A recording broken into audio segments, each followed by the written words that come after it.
Bonjour tout le monde, je m'appelle Steve Keller et je suis le développeur des programmes scolaires bilingues avec le programme de sensibilisation des jeunes au cannabis. Avec moi aujourd'hui, c'est Lucia. Ça va, Lucia? Salut Steve. Bienvenue. Je suis la coordonnatrice de l'éducation et de la sensibilisation à Nouveau-Brunswick. Merci, merci. Et bienvenue à notre présentation, c'est Canafé, les mythes, faits et malentendus sur le cannabis. La diffusion d'idées fausses et des mythes accroît les risques que des personnes subissent des méfaits ou des problèmes liés à la consommation de cannabis. Alors, Canafé explore les faits fondés sur des preuves pour dissiper les mythes et clarifier les malentendus sur le cannabis afin de promouvoir une compréhension éclairée et une prise de décision sûre. Alors, avant que nous faisons la présentation, on doit discuter qui sommes-nous? Qui sommes le programme? Alors, le programme de sensibilisation des jeunes au cannabis de YMCA explore l'usage récréatif et non le usage médical du cannabis. Premièrement, nous sommes neutres. Nous apprenons une approche cannabis neutre. Qu'est-ce que c'est, Lucia, le cannabis neutre? Notre programme favorise un espace sûr pour que les participants puissent partager leurs questions, commentaires et pensées et croyances sur le cannabis. Nous encourageons, je suis désolée. Nous pouvons commencer. Ça va, ça va. Nous encourageons une perspective équilibrée, ce qui signifie que le PSJC n'adopte pas une approche abstinence uniquement. Nos présentations sont fondées sur des données probantes, ce qui signifie que notre matériel est basé sur des recherches impartiales provenant des ressources reconnues et respectées. Et finalement, le PSJC cherche à réduire les méfaits ou minimiser les méfaits associés à la consommation de cannabis. Qu'est-ce que c'est, Lucie? Qu'est-ce que c'est la réduction de risque? La réduction de risque, des exemples de stratégies de réduction de risque dans le contexte de la consommation de cannabis peut être de s'abstenir de consommer du cannabis avant l'âge de 25 ans, de désigner un conducteur sobre si une personne choisit de consommer du cannabis ou d'utiliser des produits à faible teneur en THC pour un nouveau consommateur. Alors, pour la présentation, nous avons 12 questions pour les participants. On va poser des questions et vous pouvez décider si chaque phrase ou chaque idée, est-ce que vous l'acceptez ou est-ce que vous le remettre en question?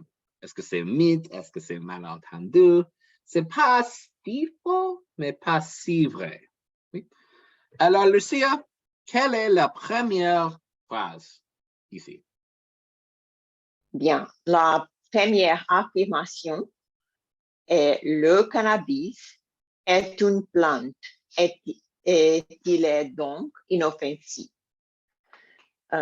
Vous allons accepter ou remettre en question. Parfait. Alors, on va donner 5 secondes peut-être. Parfait. Qu'est-ce que c'est la réponse correcte, Lucia? Remettre en question. Absolument. Le cannabis contient du THC qui est associé à de nombreux risques pour la santé à court et à long terme, en particulier pour les jeunes de moins de 25 ans.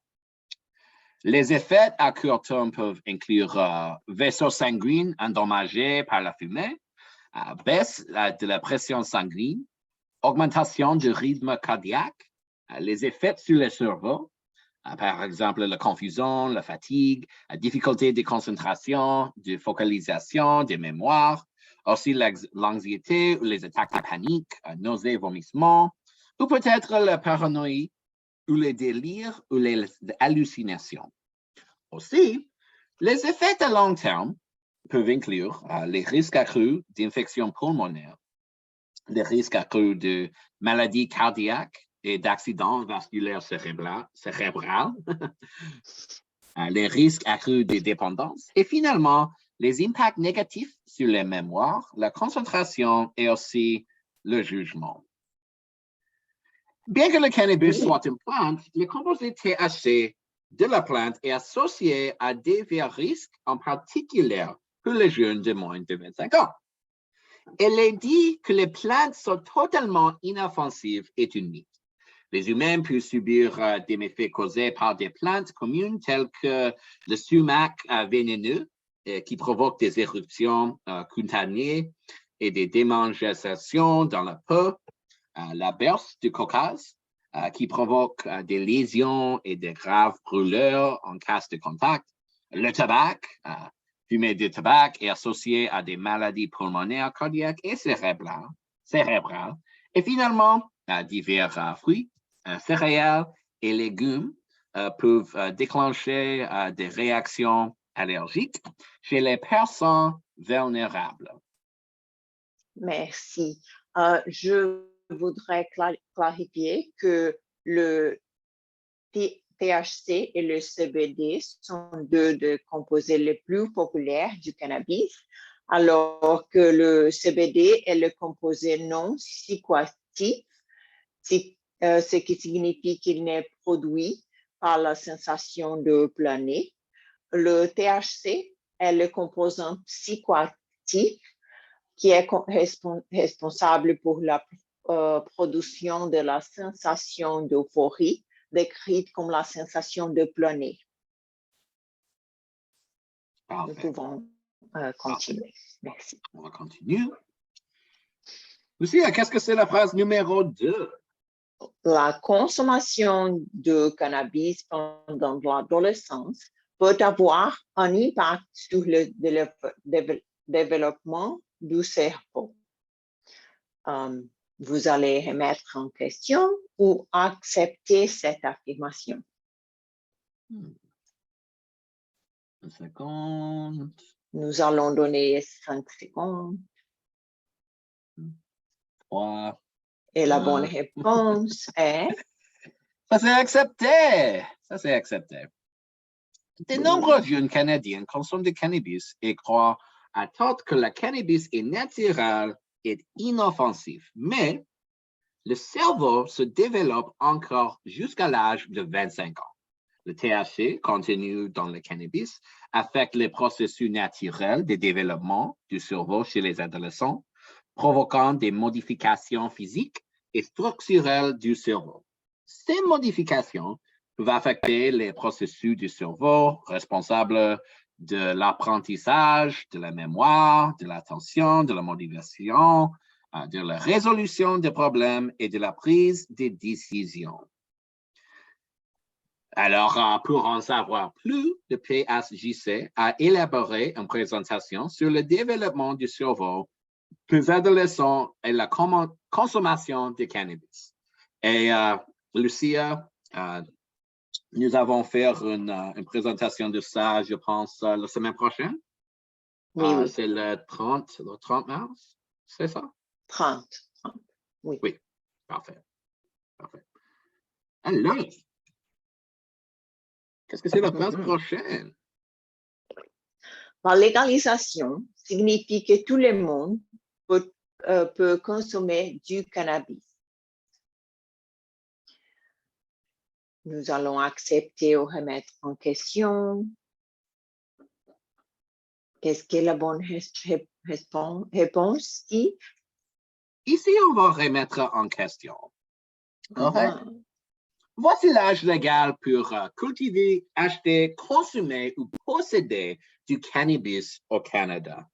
Lucia, en Alberta, quel est l'âge? Est-ce que c'est 18, 19, 21 en Alberta? En Alberta, le âge légal est 18 ans.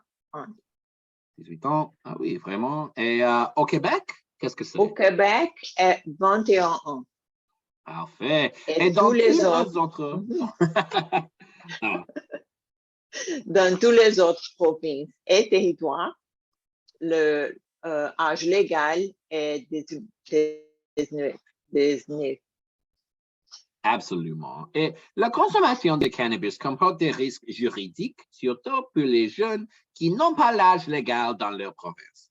Chaque province et territoire a fixé un âge légal pour l'achat et la possession de cannabis. Selon la loi sur le cannabis, si un jeune mineur commet un crime lié au cannabis, il sera traité en vertu de la loi sur le système de justice pénale pour les adolescents.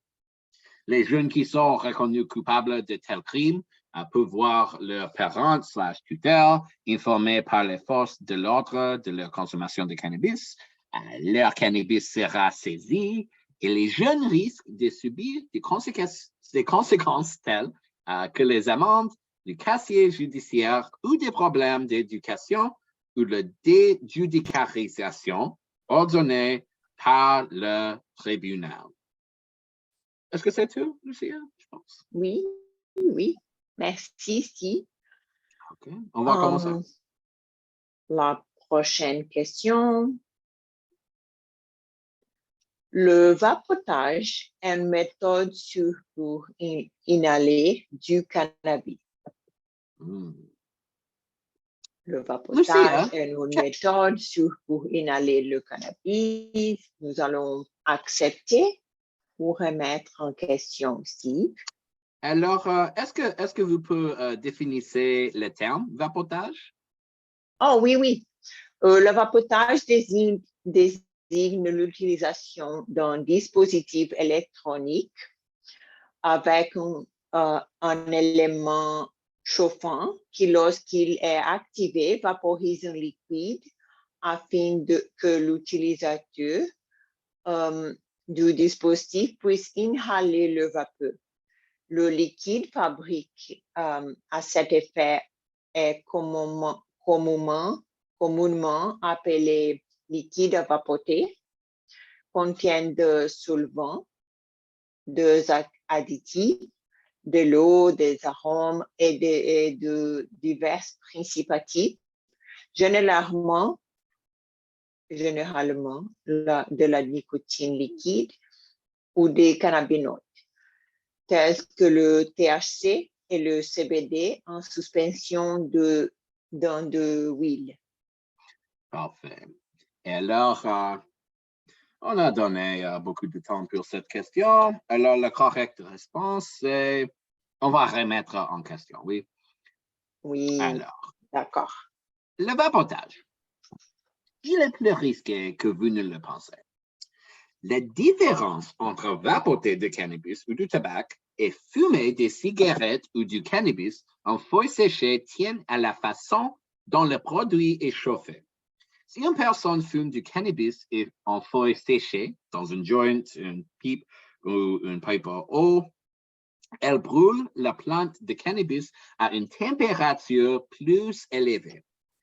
Cette température élevée permet à une plus grande quantité de produits chimiques toxiques et cancérigènes, tels que le goudron, l'ammoniac et la cyanure d'hydrogène, de pénétrer dans les poumons. En revanche, les vaporisateurs ou dispositifs de vapotage utilisent de chaleur électronique pour réchauffer une jus de vape ou une feuille séchée à une température plus basse, ce qui entraînait une libération moindre des substances cancérigènes. Mais encore, le vapotage, c'est plus risqué que vous ne le pensez. Le fait de chauffer et d'inhaler peut provoquer les maladies pulmonaires, Premièrement, c'est avec la vitamine E, les substances aromatisées, les produits chimiques utilisés pour dissoudre le cannabis dans les liquides et les toxines provenant des matériaux des dispositifs de vapotage. Les jus de vape peuvent contenir des taux de THC plus élevés. Alors, avec cannabis, normalement, le THC, c'est un peu environ 30%, 25%, 20%. Mais avec les jus de vape, le taux de THC, c'est 90 et plus. Le risque accru des problèmes de santé mentale, y compris des dépendances pour les jeunes. Et finalement, les effets à long terme des produits de vapotage sont encore inconnus. C'est ça? Oui, d'accord. Merci, Steve. On va continuer. Oui, notre prochaine affirmation est le comestible que j'ai essayé il y a 15 minutes ne fonctionne pas, donc je devrais en prendre plus. Nous allons accepter ou remettre en question, Steve. Quelle est la bonne réponse? C'est la question favorite pour moi. La bonne réponse est remettre en question. Je crois. Oui. Les comestibles prennent plus de temps à faire effet. Selon le Dr. Andrew Hammond à l'Université à Waterloo, qui s'exprimait lors d'une conférence de CCDUS/MHCC en 2021, l'idée que les comestibles ont un effet retardé était le plus récent avertissement perçu par la recherche. Alors, quelle est la différence entre les produits de cannabis inhalés ou les produits comestibles à base de cannabis? Les effets se font sentir en quelques secondes à minutes avec le cannabis inhalé, mais avec les comestibles, les effets se font sentir dans un délai de 3 minutes à 4 heures. Deuxième, les effets peuvent atteindre leur maximum après 10 jusqu'à 30 minutes avec le produit inhalé. Mais avec les comestibles, les effets peuvent atteindre leur maximum plus lentement, après 2 heures, 3 heures, 4 heures. Et finalement, les effets peuvent durer jusqu'à 6 à 12 heures. Et avec les comestibles, les effets peuvent durer jusqu'à 24 heures. Wow. Quel est le problème? Mm-hmm. C'est peut-être un grand problème. Quand une personne essayait un comestible pour la première fois, peut-être il pense, oh, il y a 15 minutes, 20 minutes, et je ne sens pas la différence. Alors, qu'est-ce qu'il va faire? Est-ce qu'il va s'arrêter de consommer du cannabis? Ou est-ce qu'ils vont commencer? Qu'est-ce que vous pensez, Lucia? Je pense qu'ils vont manger plus de produits. Absolument. Ils ne vont pas attendre le temps nécessaire pour le produit faire l'effet. Absolument. Absolument. Et les recherches suggèrent que l'affaiblissement des facultés par la consommation de comestibles peut durer jusqu'à 12 heures, bien que des études aient également montré que certaines personnes peuvent ressentir les effets jusqu'à une période complète de 24 heures. Cette période d'attente peut sembler fastidieuse, mais si vous ne les respectez pas, vous risquez de consommer plus de THC que prévu, ce qui peut entraîner des risques psychologiques et physiques graves, notamment l'anxiété, l'accélération du rythme cardiaque, les crises de panique, les vomissements et la détresse psychologique, symptômes qui peuvent durer plus longtemps si une personne consomme un produit comestible que si elles inhalent de cannabis, le fumée, le tabac et le vapoteur. Alors encore, les produits de cannabis comestibles agissent plus lentement, leurs effets culminent plus lentement et durent plus longtemps que ceux provoqués par les produits de cannabis inhalés. Lucia? Bien sûr, la prochaine affirmation est retenir sa respiration en fumant renforce les effets. Retenir sa Quelle est respiration. Nous allons accepter ou remettre en question cette affirmation. Qu'est-ce que vous pensez? On va donner 3 secondes. 2, 1. Alors, qu'est-ce qu'on je pense? pense que nous allons remettre en question. Oui. Absolument. Que se passe-t-il quand on retient sa respiration en fumant? Une mythe longtemps entretenue par les consommateurs de cannabis est que le fait d'inhaler et de retenir la fumée dans leurs poumons rend les effets du cannabis plus forts ou meilleurs.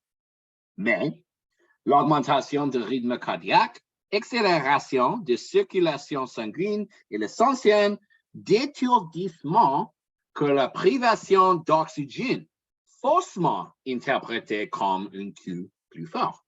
Aussi, on peut retenir sa respiration plus longtemps, entraîne une plus grande exposition aux toxines et aux substances cancérigènes par respiration. Alors, permettre à une plus grande quantité de goudron de se déposer dans les poumons, ce qui contribue à une maladie pulmonaire à long terme. C'est ça? Oui. Les consommateurs de cannabis testés en fumant et en retenant leur respiration pendant 1 seconde, 10 secondes, puis 20 secondes, n'ont pas trouvé des différences discernables entre les niveaux d'affaiblissement des facultés en fonction de la rétention dans la respiration. On va continuer? Oui. Parfait. Lucia? Si j'utilise des gouttes pour les yeux et de l'eau de Cologne avant de conduire, personne ne saura que je suis sous l'emprise de cannabis. Nous allons accepter ou remettre en question. Qu'est-ce que la bonne réponse? Qu'est-ce que vous pensez que c'est la bonne réponse?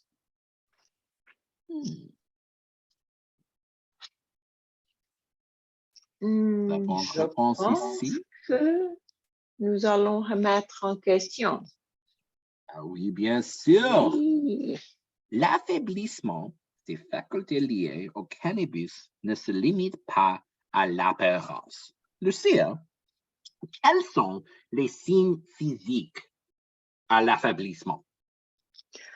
Bien, nous allons les yeux rouges, le pupille dilaté, l'odeur, sécheresse buccale, respiration superficielle, le rythme cardiaque rapide. Bien sûr, et les signes comportementaux? Nous avons la réaction retardée, le paranoïa, regard non focalisé, une mauvaise coordination et la difficulté à s'y concentrer. Ça va. Maintenant, des personnes différentes peuvent avoir des réactions différentes au cannabis en fonction de nombreux facteurs, notamment les méthodes de consommation, la quantité de cannabis consommé, le taux de THC du produit utilisé, leur expérience de cannabis, leurs antécédents en matière de santé mentale, leur âge, leur poids, etc. Et la police peut arrêter un véhicule pour un certain nombre de raisons, notamment en réponse à un rapport de notre conducteur ou d'un piéton, en observant que le véhicule se déplace de façon irrégulière à vitesse ou lenteur déraisonnable, dérive dans une voie ou hors d'une voie, omission de s'arrêter à des panneaux ou à des feux, ou lors d'un arrêt en bord de route. Alors, qu'est-ce qu'on va? La détection et l'évaluation de la consommation de cannabis chez les conducteurs sont des tâches considérablement plus complexes que pour l'alcool. Alors que la plupart des gens connaissent les signes et symptômes habituels dans la consommation d'alcool, il n'en va pas nécessairement de même pour le cannabis. Cependant, les conducteurs qui ont consommé du cannabis présentent souvent une ou plusieurs signes révélateurs de cette consommation. Il peut s'agir d'une odeur distincte de cannabis dans le véhicule ou sur la personne, les pupilles dilatées, etc. Ces signes sont souvent suffisants pour que les policiers aient un soupçon raisonnable que le conducteur a une drogue dans son organisme, ce qui leur permet de procéder à une demande pour que le conducteur effectue les 3 tests de TSN ou fournisse un échantillon de fluide oral pour être dépisté à l'aide d'un équipement de dépistage de drogue approuvée ou les deux. Lucia? Oui, conduire sous l'effet du cannabis est plus sûr que conduire sous l'effet d'alcool. Nous allons accepter ou remettre en question. Qu'est-ce que vous pensez, Lucia? Est-ce que l'effet de cannabis est plus sûr sous l'effet d'alcool? Non, je pense que non. Est-ce que je vais remettre en question. Moi aussi. C'est pas plus sûr ou moins sûr, c'est juste différent. Conduire sous l'effet n'importe quelle substance est dangereux. Oui. La conduite avec faculté affaiblie par une substance est la principale cause criminelle de décès et de blessures au Canada. Un jeune adulte sur 3 tué dans un accident de voiture entre 2012 et 2016 a été testé positif au cannabis. Et finalement, alors que le Canadien âgé de 16 à 34 ans constituant un tiers de la population, il représente plus de 60% des décès attribuables au cannabis. Alors, la question prochaine, c'est avoir des ennuis avec la police est le seul risque réel de la conduite sous l'effet de cannabis. Je veux remettre en question. Moi aussi. Lucia, quels sont les risques liés à la conduite avec faculté affaiblie? Bien, le risque lié à la conduite avec faculté faible pour le cannabis sont nombreux et doivent être pris en compte. Les implications juridiques, les coûts financiers et les facteurs humains.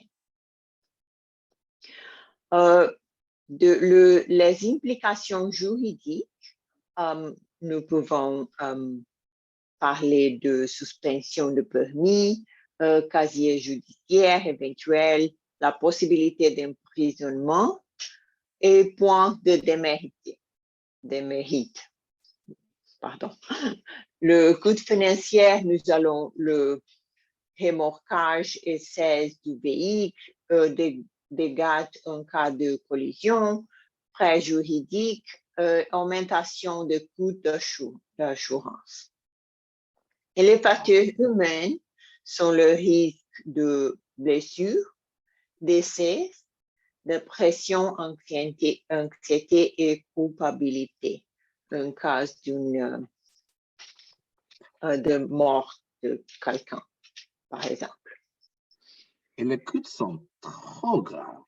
En Ontario, le coût financier pour la conduite avec faculté affaiblie, c'est 30 000, 25 000. Alors, c'est trop cher. C'est trop cher. Alors, qu'est-ce que vous pouvez faire? Bon. Désigner un chauffeur, appeler un taxi ou un Uber, passer la nuit sur place, rentrer à pied et ayez toujours un plan de secours au cas où l'une de ces options ne serait pas disponible. Oui? Oui. Bien sûr. Merci, Steve. Bien.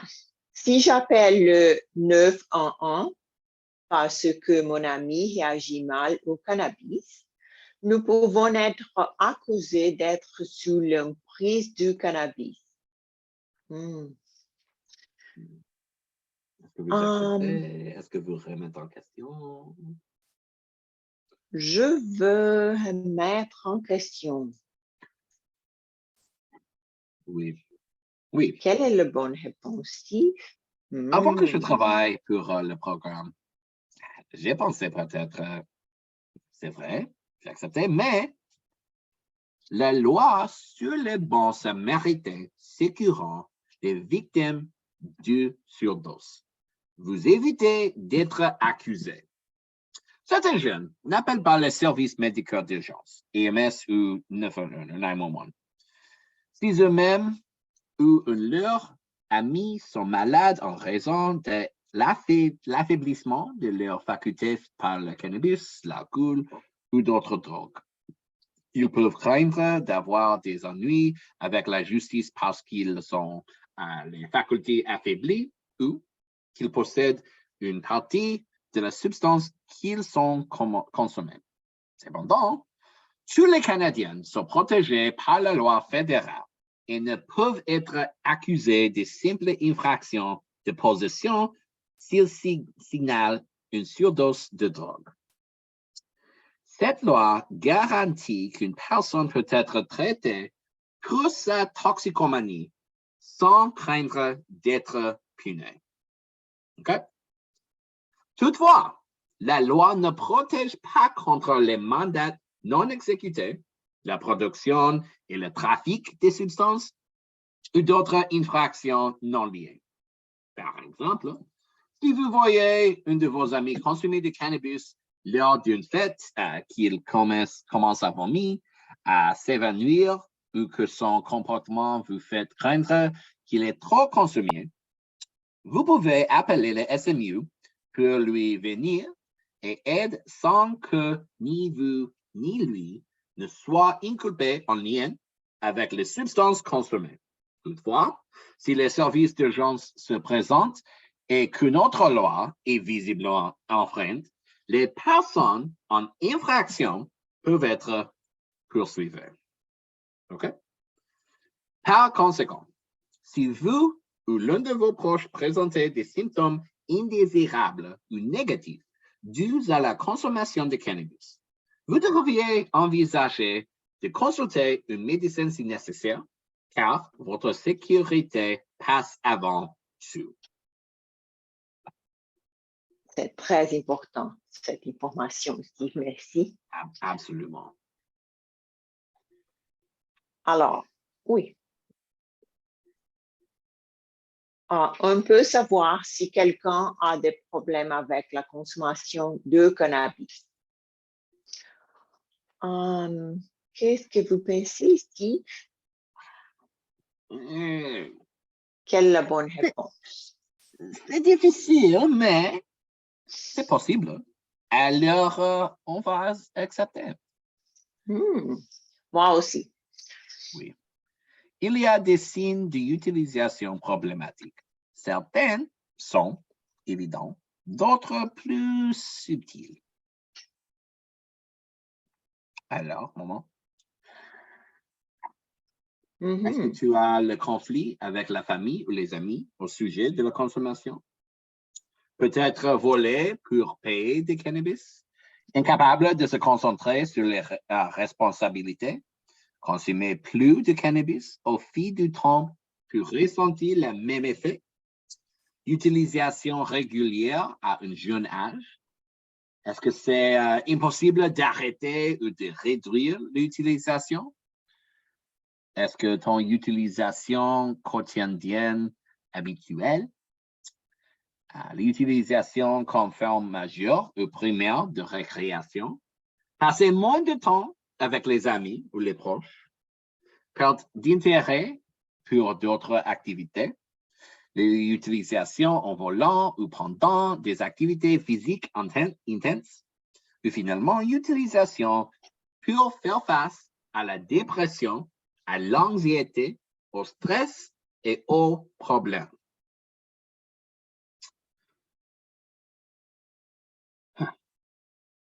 Une mode de consommation problématique de cannabis conduisant à une défiance ou une détresse cliniquement significative.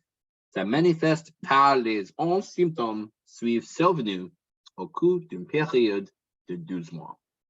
Now, si une patient a juste un signe, utilisation régulière à un jeune âge, il n'est pas signifié le seul qu'il ait un problème. Mais quand une personne a de l'utilisation en jeune âge et c'est impossible d'arrêter et il vole plus près de cannabis et il passe moins de temps avec les amis et les proches, peut-être il a développé ou c'est à commencer d'un problème. Alors avec ça, accepter ou remettre en question, c'est la dernière phrase pour la présentation, une façon de minimiser les méfaits et de réduire ou d'éviter la consommation de cannabis lors de tâches qui exigent de la concentration et de l'attention. Est-ce que vous acceptez ou est-ce que vous remettez en question? Je accepte. Moi aussi. Vous pouvez également réduire les risques de méfaits liés au cannabis en éviter ou limiter les consommations avant l'âge de 25 ans. Lucia? Planifier un trajet en toute sécurité. Absolument. Éviter ou limiter la consommation des produits à fort teneur en THC. Limiter l'utilisation à un usage occasionnel. Éviter ou limiter des fumeurs et de cannabis comme méthode de consommation. Participer à d'autres activités que vous aimez, par exemple, les activités périscolaires et de sport. Éviter l'utilisation en cas de grossesse ou d'antécédents familiaux de troubles mentaux. Éviter de mélanger le cannabis avec d'autres substances. Absolument. Et finalement, éviter les produits synthétiques. Les services gratuits et confidentiels disponibles dans tout le Canada. Par exemple, on a Jeunesse J'écoute. Lucia, qu'est-ce que c'est Jeunesse J'écoute? Jeunesse J'écoute est un organisme de bienfaisance nationale avec 3 centres de consultation et qui offre des initiatives d'engagement communautaire par l'intermédiaire de son personnel et de ses bénévoles dans tout le Canada. Jeunesse J'écoute est toujours là pour vous. Est très facile de le contacter. Vous devez envoyer le message Connect au 686868 pour accéder à un service de crise. Absolument. Et en Ontario et Nouvelle-Écosse, c'est Good to Talk, qui peut aider les étudiants à résoudre un large éventail des problèmes qui peuvent avoir un impact sur leur santé mentale et leur bien-être. notamment la dépression, l'anxiété, la toxicomanie, le stress scolaire, les relations personnelles ou familiales, la solitude, la préoccupation financière et d'autres défis auxquels sont confrontés les étudiants en transition vers l'enseignement postsecondaire. Alors finalement, merci de nous rejoindre aujourd'hui. Lucia, merci beaucoup. Merci Steve, merci à toi pour nous avoir regardé aujourd'hui. Absolument, absolument. Merci tout le monde. Au revoir. Au revoir.